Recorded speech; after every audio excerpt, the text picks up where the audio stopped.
Hello, everyone, and welcome to Discover Rising Tides, How the Outside Makes the Inside Better. And I am Jean Gallagher, and I'm here with Denise DeGaulle. Hello, Denise. Hey there, how you been? Hey, it's been a while since we've chatted. I know I've missed you. It has been a while. I know I've missed you too. I miss our conversations. There's always so much fun. Denise is What our else longevity to talk concierge, about? and she's also a phenomenal menopause mentor. So, Denise, what are we talking about today? We're talking about a little bit of a hodgepodge of things today. Okay. Um, your upcoming uh guest is Hmm. a manifesting guru. Hmm. And some of the things that I know she will talk about, I'd like to kind of set up in a way, um, focused as I do on menopausal women. Hmm. So one of the things that I think is really important for us to understand in midlife, really at any point in life, but at this stage in midlife and beyond. I mean, I think midlife is when we kind of wake up to what do I want? Who am I? And Hmm. how do I want to live the rest of my life? Because we've lived up until this time kind of for everybody else, right? Whether Hmm. it's, our parents, pleasing our parents, trying to get, good grades and doing all the right things, and then, taking care of the kids and all of those things. And so we get to this stage in midlife and we're going, okay, there's absolute chaos going on, right? Outside of ourselves. It's, the job is crazy. The kids are all over the place, finances, maybe, politics, religion, give it a name, all of the things, right?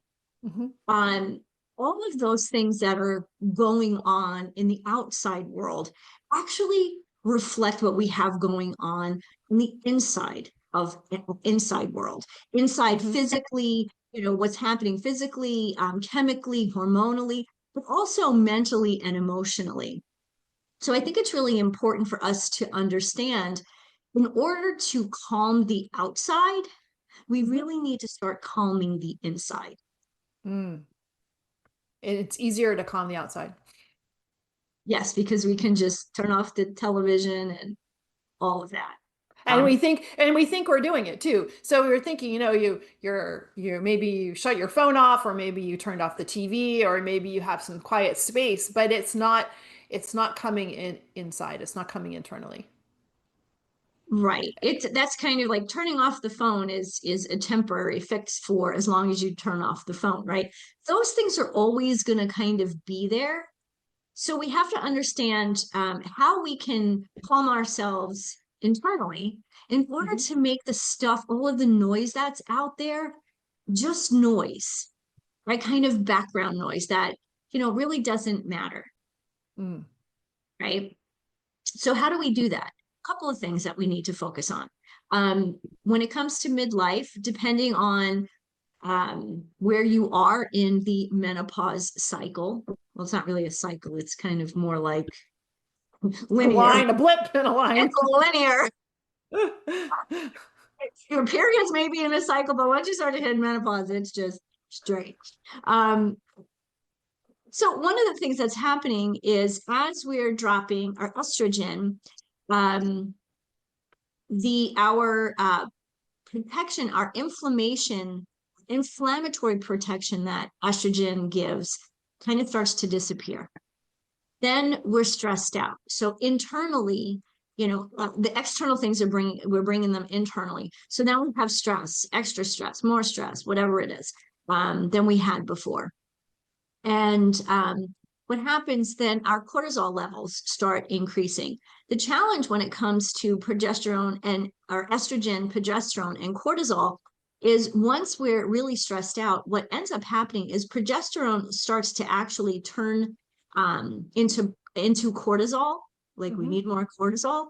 But then what ends up happening is then we have more estrogen than progesterone. We call this estrogen dominance.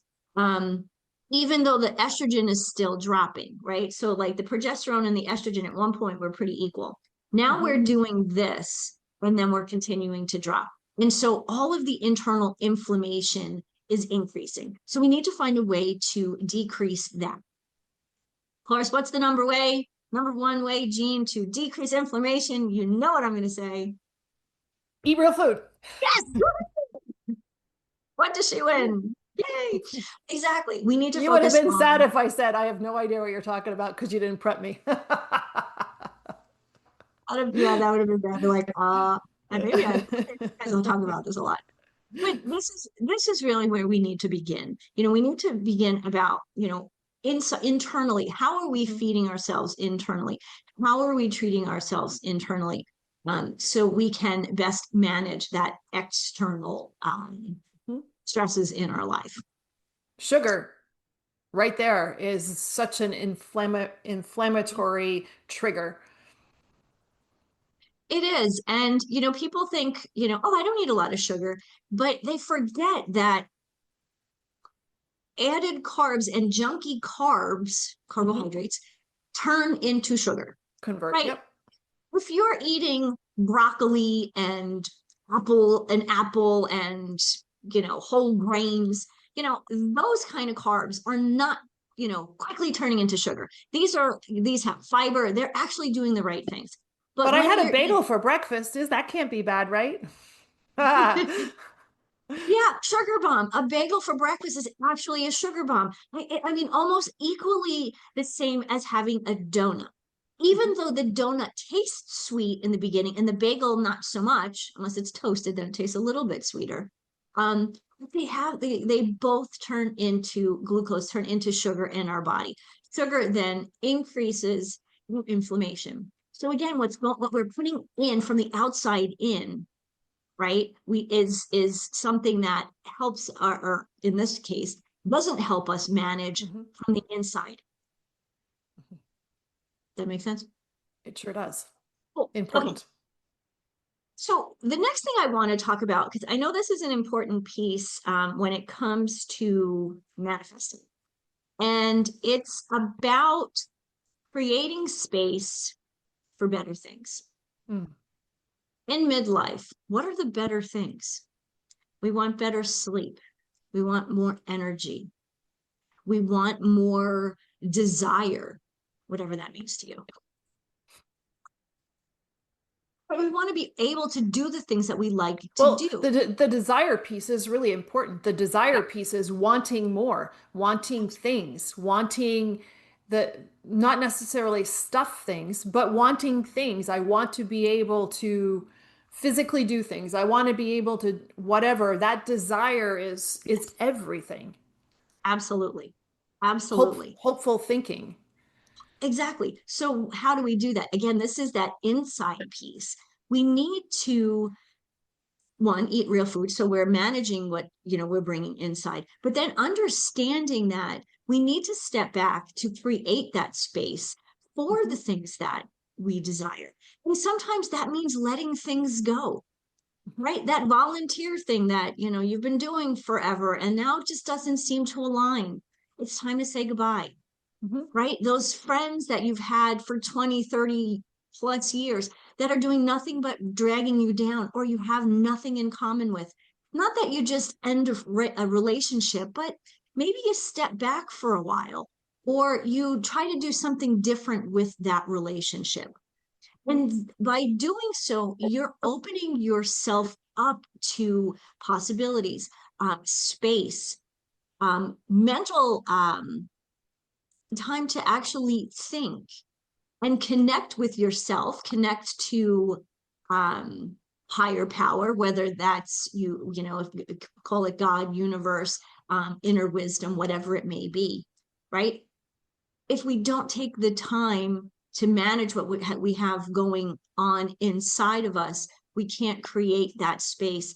Therefore, we can't um, create the opportunity for those desires, and we get stuck in this same place, kind of spinning our wheels, going, "Is this it? Is this it? Is this it?" Which I guess brings me to my last topic for this conversation. Um, so often by this stage in life, and truly it happens at a very young age, is that we have created barriers. Now, as a coach, I talk to my clients about, um, setting boundaries Mhm. with people, with work, with whatever. But boundaries are are helpful. They're useful in our life. Barriers, on the other hand, are restrictive. And Mhm. those barriers are very often the conversations we have with ourselves. I'm too old. This is the body that I have. I can't, I don't have the money to focus on losing weight. Um, yeah, I want more, but, I'm okay with what I have, like being okay with things that you're really not okay with. Mhm. So those are barriers, internal barriers that we need to have a conversation about with ourselves, with a coach or a friend, somebody that you really know, love, and trust. Because this of all of the pieces that we've just talked about, I think this is the hardest, is to be Mhm. able to break the barriers that you have consciously or not created in your life. And it can be challenging if you or have not had the habit of putting yourself first, and that's not a selfish statement. It is a factor of females in existence. We are much more prone to taking care of others before ourselves, and it is important to be able to say these are some non-negotiables. Absolutely. Absolutely. And as always, I say that first, number one non-negotiable: eat real food.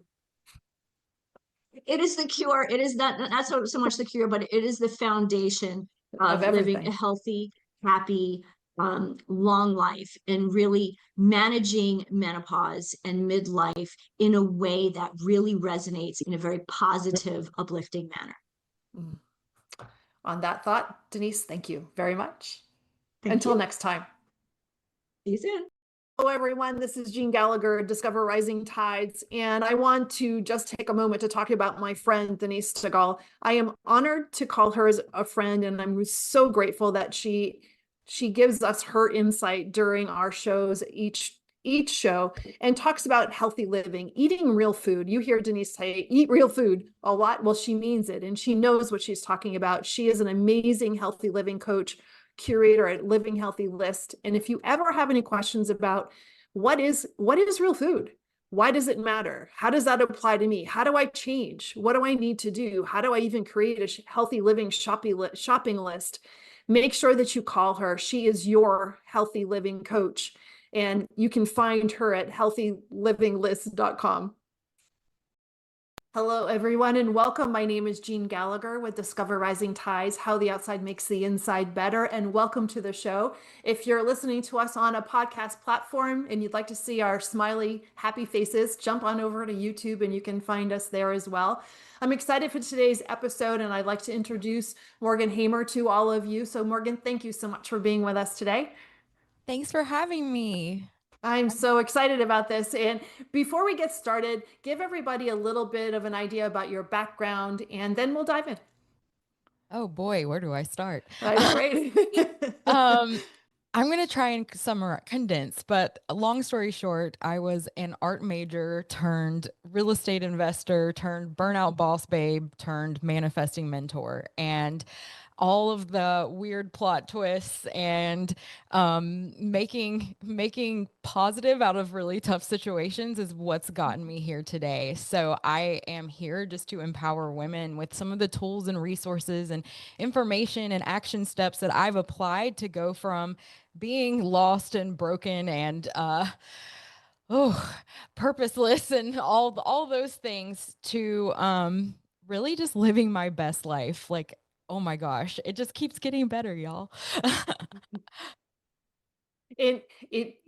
Quite often those difficult times are the pieces that super suck when you're going through it and like, why am I doing this? How is this? What have I done wrong to have all of these things happen to me? But if you can work your way to the other side, then it really brings the fruit to place, and you're able to look back and wow, I am in such a better spot. Totally. Yeah, this is on the forefront of my mind right now because I'm in the process of writing my next talk. It's going to be on disruption and how to leverage disruption, the curveballs that life throws us, to actually level up and boost our magnetism. Because the thing is, everything's happening for us. It's not happening to us, even though in the Mm-hmm. moment, maybe, you might go through a divorce, get a health diagnosis, lose a job, something like in the moment, it might seem like your world's falling apart. But if you can start to build that trust and that faith and just kind of zoom out a little bit, really, it's always an opportunity when your world's turned upside down.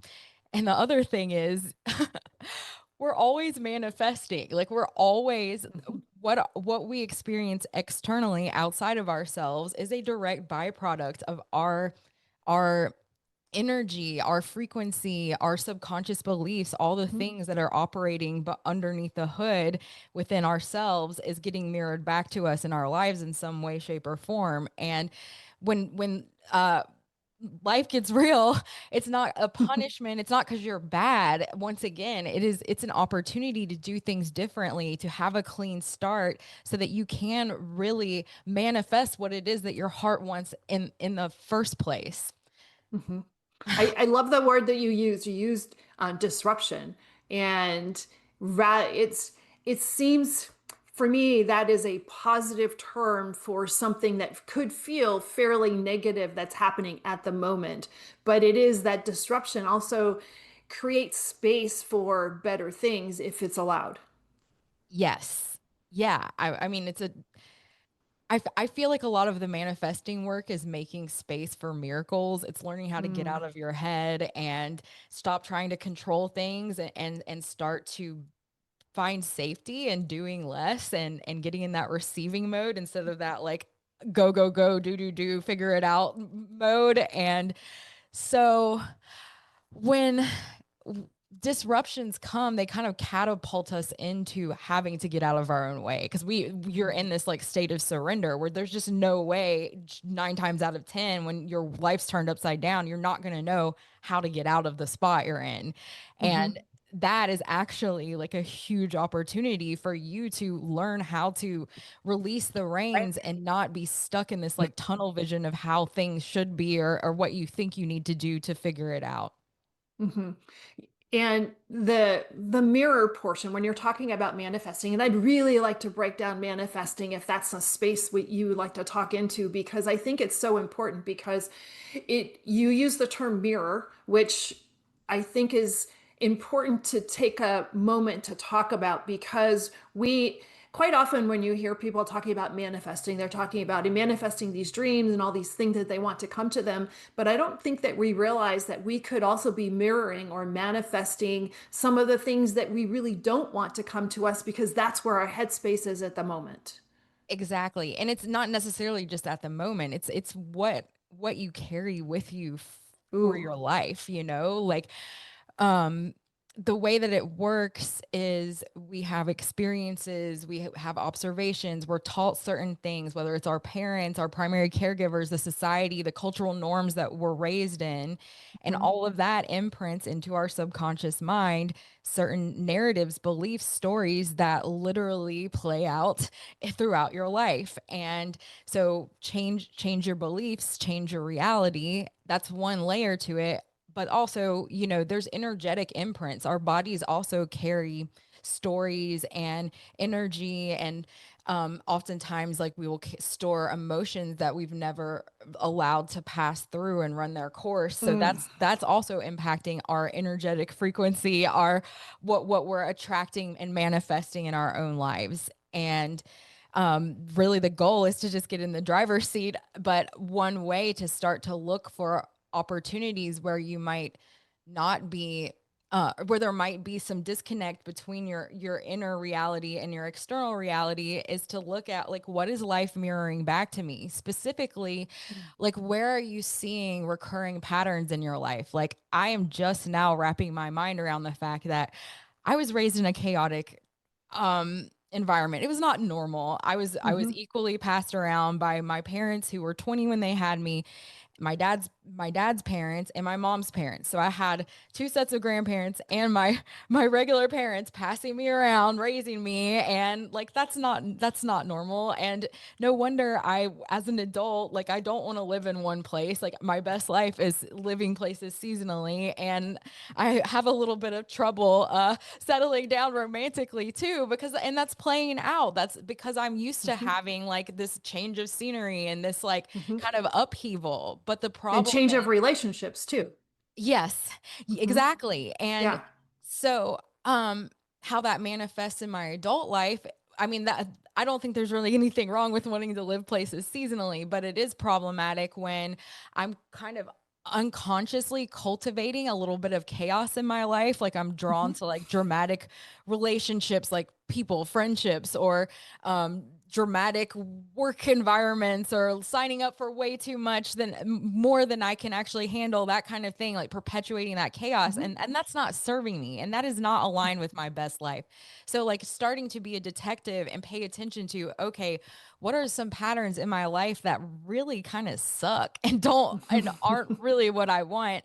And it's a lot easier said than done sometimes, but really if you can have like somebody to work through with that you trust, Mm. whether it's a mentor, a coach, a therapist, or just a good friend that you can really be vulnerable with. Oftentimes it's hard for you to actually see it objectively Mm. yourself, some of the patterns. But if you ask somebody who you know and trust, to help provide insight, that can often be very helpful as well. Because once again, that mirror phenomenon is something that you can use to start to look inward as well.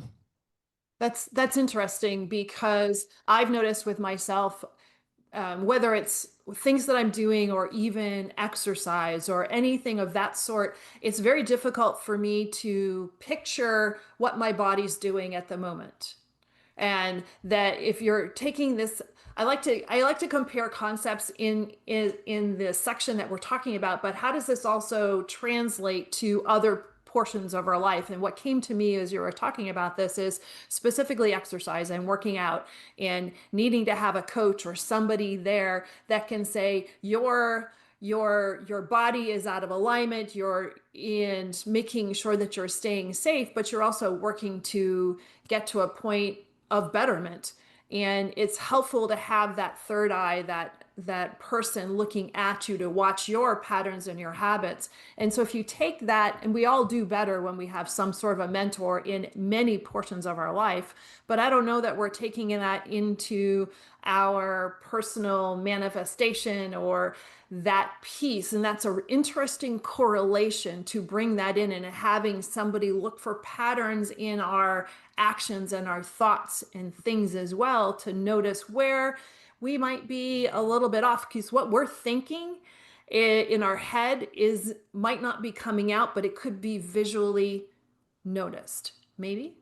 Yes. Yeah. I mean, it's always easier to look at other people's lives and point the finger and tell them what they're doing wrong than it is to look at yourself. And Hmm. yeah, don't get me started on the power of community and healing and manifesting. I mean, it's everything. Why? I think I'm going to get you started on Go it. for it. No, I Yeah, mean yeah. there's a handful of different reasons, but I mean first and foremost, just creating like safety in your nervous system to be Mm. able to do some of the hard stuff, do some of the reflecting. When you're in a community of people, and it could be two people, it could be 20, it doesn't matter. It's just if you have a group of people with similar intentions that you feel safe to be vulnerable with, that Hmm. and especially if you can relate to these people, so I'm just going to go ahead and say women for this case, Hmm.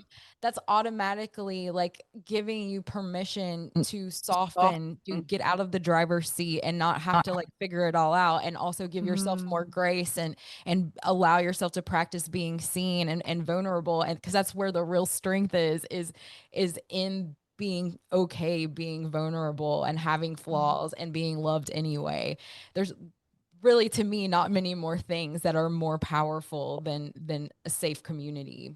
Mm. I love that because quite often, or maybe it's probably projecting through myself here, but we put up so many barriers barriers in thoughts and barriers and actions and to for protection, right? And what you're talking about is to be able to be in an environment where it's okay to let those drop and let them be removed so you can really find and discover who you might be and who what you really really want, and but have it more genuine and more deep. Yes. I mean, and that's part of that subconscious reprogramming. Like if you have had some wounds that tell you it's unsafe to connect with other people, you might that might manifest in an avoidant attachment style, or you might be resistant to collaborating with people when really the collaboration is where the real magic happens, and you're denying yourself of that because you've been programmed to believe it's not safe to have deep connections. And so once again, forming healthy relationships is also rewiring your subconscious beliefs so that you do believe human connection is safe. Because I believe like at the root of all of this, our whole existence is to connect to love. Like, you know, some people say God's love. Like to me, God is love, and all we are trying to do is just reconnect to that truth that like we are worthy of love, that love is out there, it's infinite, it's abundant. And really the work to do is just to peel back the layers that keep us disconnected from love. And one of the big things that does that is us getting in our heads. And when you're in a community of people that you feel safe to be around and open up to and be vulnerable, they're going to help you also prevent from doing that. Because when you're in connection with someone, when you're actually genuinely feeling connected to another human, you're not in your head. You know, you can't do both. And once again, that's grounding you in the present moment where all things are happening anyway, and the frequency of love and abundance is in the present moment. It's not in your head worrying about the future or the past. So it's grounding, it's healing once again. And really I think it's what our purpose to exist in the first place is to just reconnect to love. This is a hard time to do that How? in general because there's so much noise and we're so interconnected with whether it's our electronics or social media or, and I don't know that it's a true connection, but we feel that it's a need of connection maybe quite often, and especially post COVID, right? We're probably looking for communities more than we were beforehand because it was removed, and the landscape just looks different. Even though we're 5 years post COVID, you'd think we'd stop talking about this and fix it, but I don't know. I think we've evolved into a different spot since COVID, and they were so connected to people that are not, that have nothing to do with us. So social media, right? And we're looking at people on social media, and there can be a lot of times where you're spending, gee, I wish I had that. Gee, I wish I had that. Or it's instead of the present moment piece that you said really resonated with me. And in order to click into that frequency and the love and the vibrations that are needed to bring on what we are deserved of, there's just a lot of noise to work through. Yeah, and I think, you know, if it costs you your peace, it's too expensive. And, you Oh, I know, love social that. media is, it has a lot of great functions. There's a lot of positive that comes from it, but I'll be honest, like I don't have any of the apps on my phone. Like I can't afford it. That's too expensive for me to get sucked into those spirals where I'm doubting myself or just getting like caught up in stuff that doesn't matter, you know? Mm-hmm. Like that's something in the last couple of months that I have decided to remove for now in my life, because I have been in a pretty big season of disruption, and I had to really just slow down on everything and recalibrate for a little while. And from that, I have this better awareness of the things that were the big energy drains, the big distractions. And you know, I feel like women in business especially, like we've been programmed to believe like we have to be on social media, we have to have a social media Mm-hmm. presence. And it's this Mm-hmm. like, who told you that? Like that is not true. That is something that like I guess maybe the the people behind the social media have managed to like convince society that it is necessary, but it is absolutely not. Once I took a step back from social and this little break, I have people crawling out of the woodwork like asking to work for me, and that's just like the validation. Like it's just, sorry, don't get me on that tangent. My point Mhm. is, once again, if it costs your piece, it's too expensive. So why are you even like, why bother? It's made up. Like you do not have to do this thing if you do Mm. not want to do it. Fine. And when you clear that space by taking a step away, if it is something that is known to like bring you down, you're freeing up energetic space in your life to be filled with something more aligned. Mm. I love that. Too expensive. Yes. And that's really that really, and it puts an appropriate label on that because our time is valuable and how we spend our time is valuable. And I think that that's one of the things that I'm going to take away most from this conversation already is that deciding what is too expensive for you and where you need to be. So let's say, so thank you for that, first of all. I think I'm going to have to sit with that when we're done here for a little bit and realign some things. But let's say that you have gone through your list of what occupies your time and your mental space, and you've really determined, okay, this is on the too expensive list and this is on this makes sense list. How do we start reprogramming our brain and our hearts for opening up to a more of a manifesting mindset, if that's the right way to say that? Yeah, I know what you're trying to say. And I Good. think yeah, I think to start to get into the manifesting zone, getting into the driver's seat of your own life and reality, um, by through looking at your life and objectively deciding like what is working, what is not working, and recognizing like what is too expensive, Hmm. more or less. I think it's I like to just make it as simple as possible. Like make a list of all the aspects of your life and your business, like everything from like your morning routine, your the food you eat, your exercise, your the people you surround yourself with, your clients, your income, like every detail of your life, and rate it from 1 to 10. Mm. And then instead of trying to go and like clear out everything that's under a 5, just pick one thing at a time, for 30 days that you're not going to do anymore, that's underneath that 5 or less in your life.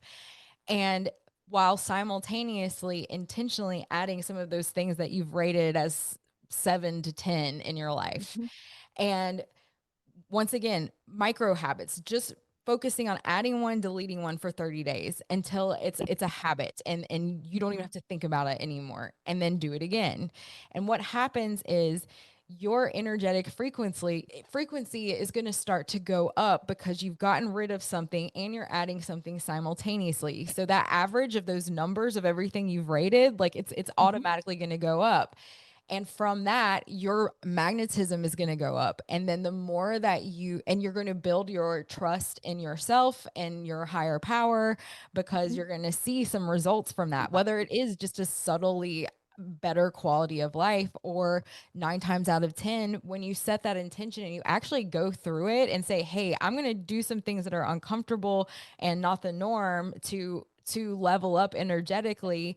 um, there's some kind of miracle that happens, and an unexpected blessing will come through. And if you can keep like pay attention to that and make note of that, once again, that strengthens your trust, and that fuels Mm. you to be able to keep doing this and prioritizing your energy. I love that. Thank you. That really does give people some basic tools to how to break this down, because whenever you're talking about some sort of a life-changing thing, or whatever that happens to be, the process of change is just the thought of change can be so overwhelming without simplified steps in order to make it tangible and that are actionable, versus, oh, I can't do all that, forget it, screw that, I'm all done, right? So I guess I don't need any of that. But if you can break it down and make it just as you did, so thank you for that. That's really, it gives people an opportunity to apply in manageable terms and create that space. Yes. And so let's say that, and I'm kind of rushing through this because we don't have 4 hours to really talk about this as appropriate, right? So let's say that we've, spent the next 90 days really breaking down our 1 through 10, and our average might have been a 4, but now our average is more of a 7, and things are opening up a little bit. How do we determine, manifesting is such a buzzword. You're going to manifest 7 figures, or I'm going to manifest this and I'm going to manifest that. How do people figure out what is not appropriate, but what is really needed for them, or where do the concepts of what should I really have in life come from? I think it's between like you and your heart, like deep down what it is that you want. And if that desire is planted in your heart, it's as good as yours. And Mm, I think why we have desires in the first place is an invitation for us to heal, to grow, to level up so that we can have it, like that. What would be the point of existing if you didn't have a desire, hmm and even if hmm it's like something outrageous, like I just want to dress like a Barbie every day. Like that's my best life. Like I just want to dress like a Barbie every day, like who cares? Like if that's a calling in your heart, if it's something you really want, but there's maybe some things holding you back from doing that, like that's just an invitation to heal and connect to you and to that love that I mentioned earlier. That's Um, I love that. Yeah, that's a great example. I don't know. Dressing like a Barbie was never on my bingo card, but I like it. I know But that it's was a just great idea. I mean that's just what I came up with on the fly, but I think also like it's But it doesn't important. have to, but I guess the example is it doesn't have to be these big things, right? So manifesting is like, I'm going to manifest this new car or these whatever these big things are. But the happiness isn't stuff. The happiness is that inner calling. Yes. So I think to like bring it all home and like bring it together, I started to really prioritize my energy a couple years ago. I had just gone out in business on my own for the first time, 100% self-employed. I had my rental properties. I just started a commercial real estate firm, and I was dabbling in Morgan Manifest too. And within like the first 6 months of going out in business on my own, I just started getting hit with unexpected expenses. And I think like Mhm. I had like 60 grand worth of unexpected expenses while I'm like just starting out being self-employed. And that was brutal. And then on top of that, people in my life just started dying. I lost Oh, over 20 friends, family members, oh loved my. ones in like 2.5 years. Once again, this is my like I am just now going out on my own, and I'm like stretching my comfort zone, not just financially, but like my visibility stuff. Like I have to like put myself out there more and start to establish myself as a thought leader and all these things that are also like very, draining and Vulnerable. straining, and navigating like an insane amount of grief all at the same time. I mean, it was wild. And that's what helped me realize how important it is to be very, very intentional and boundaried with my energy, because there's times when life is going to life, and to be quite honest, any sense of control is a false sense of control in my opinion. Like Mhm. the only thing that we can expect is change, like period. Mhm. So like this, doing these little micro habits of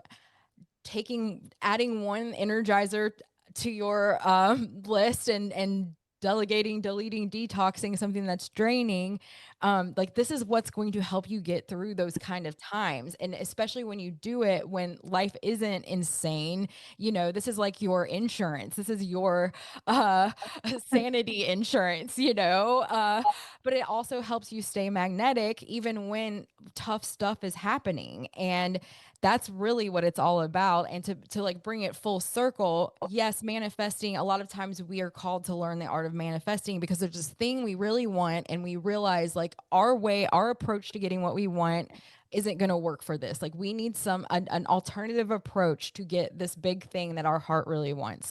And so maybe you figure it out. You start making some moves and you manifest the thing. And then you get another desire and you manifest that and you start to kind of learn the ropes. And in time, you start to discover that it's not about the things. The things are freaking awesome, but it's about that inner transformation that you experience that makes it so that if you lost all the things, like deep down that you can attract them all again, or deep down that hey, when stuff falls apart, it's always for my betterment, and that leads to this like faith and peace and trust that there's no value that you can place on that, so that to me, like that's what manifesting is all about. And the only way that you're going to get to that point where it is the like more ambiguous things like unconditional love and peace, like you start with working with the material desires that you have, and there's nothing wrong with that, and it's just a beautiful process to watch unfold. Mm. That's really a great question, or a great way to set expectations. And so when you're working with clients through Morgan Manifests, how does that work? What are you offering, and what does Manifest do? Talk about that a little. So I originally started Morgan Manifest to help equip women with the tools and resources I applied in my own life to manifest my career success, my investment properties, my like lifestyle. I mean, I really do feel like I am living my best life, and I've played with it with helping women who are professionals get through some of the inner blocks that keep them stuck. And I really, really most enjoy money and helping women just specifically with manifesting money because it's really cool. The stuff that keeps us from manifesting money is also the same things that keep us from really fully receiving love. And it's all abundance. Love is abundance, health, wealth, all of those things. Like it's all part of abundance. So I like to specifically work with women who know like they want more money, they're tired of settling, and they're tired of getting in their own ways, work through some of the inner blocks, pinpoint them, and then have some tools and resources to create new narratives, new more magnetic subconscious beliefs. That's part of it. And then um also just I like to help women with some of the tools that are a little bit more woo, like connecting to divine guidance, really starting to learn how to hear and trust your intuition, paying attention to synchronicities and signs, and really co-creating with a higher power. That's the other aspect to that. But one of my philosophies and kind of the framework behind all that I teach is information plus application plus dedication equals transformation. A lot Can of you say times that again? Say that again. information plus application plus dedication equals transformation.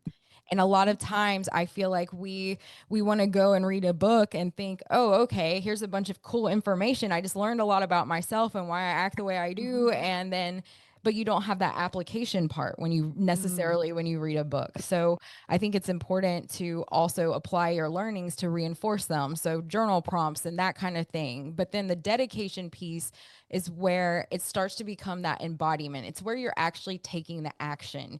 It's not just I'm learning something, I'm doing my journal prompts and my guided meditations. It's like here's a bunch of tools that I've learned about in the information phase and started to wrap my mind around. But now in real life, there's an opportunity that's come up for me to actually apply them when it Mm, counts. And that's where the real reprogramming happens. And that's where the quantum leaps happen too. And so mhm, when you put all of those things together, that's when you're able to transform your world from the inside out. mm.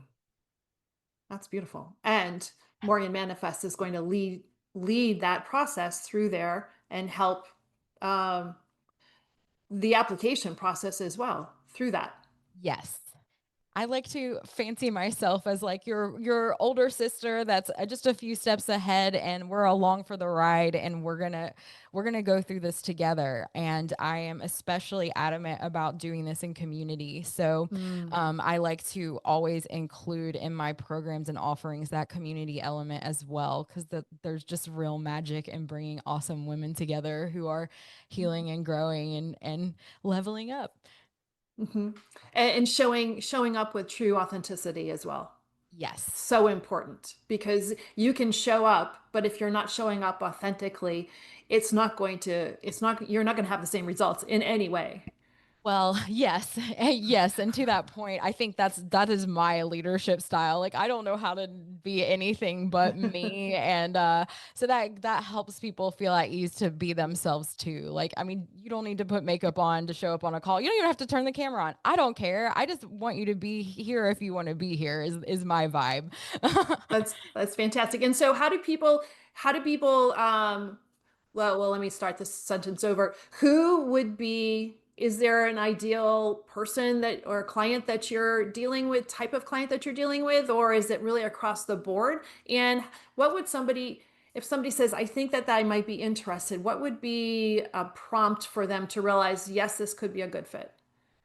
Okay, so first question is who do I work with? Hmm. And it's funny. It's not who I thought I would work with because you always think like, oh, you're gonna work with somebody who's like yourself, maybe a couple chapters ago or something like that, Hmm. And the women who I've just organically attracted are women in that midlife, especially in that messy middle. The women who Hmm. have gone through a divorce or they're realizing like, hey, I'm in my 50s. I still have some life left to live, but like I can't keep doing it the same way I've been doing it. So Hmm. generally I tend to work with women 40 to 60 who are Hmm. feeling called for more, but they don't know where to start. And they're just curious about that like spiritual aspect to success that maybe they didn't have in the past. So I know that's still broad, but No, very but much it does bring it in and it does define it a little bit more. And that totally makes sense because it's that time of life of transition. yes, There's a lot of transitions that are happening internally, but also externally as well. yes. Mm.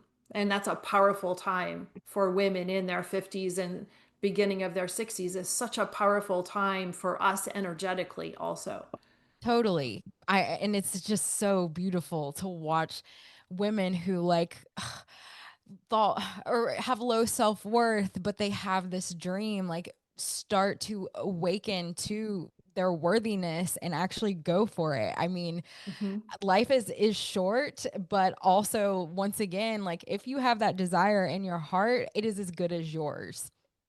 Mm. And so, Morgan, how do people get in touch with you? How do they reach out?